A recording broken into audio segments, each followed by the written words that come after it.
Well, my take is that the federal government, and particularly Mr. President, has been sensitive to the yearnings of the people.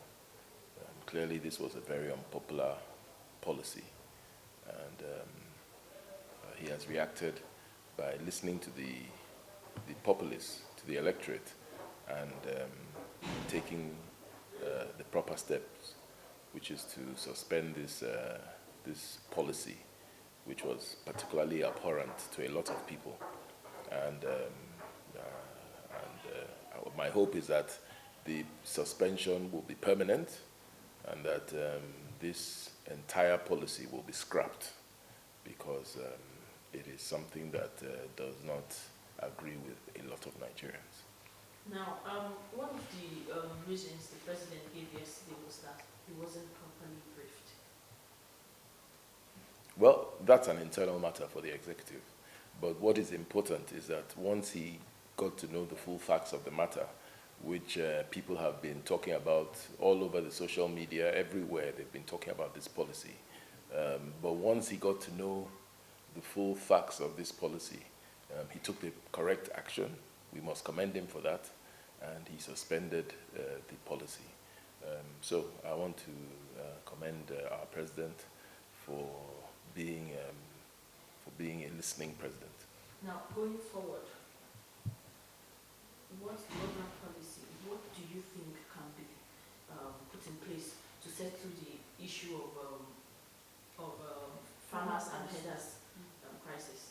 Well, you know, a lot of people who are far more experienced and knowledgeable in these matters than me have proffered so many solutions, from ranching to various solutions.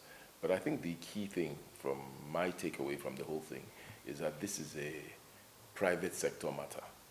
It is essentially a private sector matter and not really a public sector matter.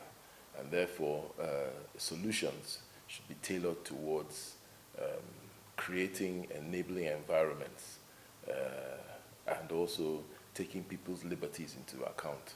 So these are not things that you can decree on or you can force people to do. There are things that are done voluntarily, like we do in the private sector. In private sector, there's the issue of demand and supply.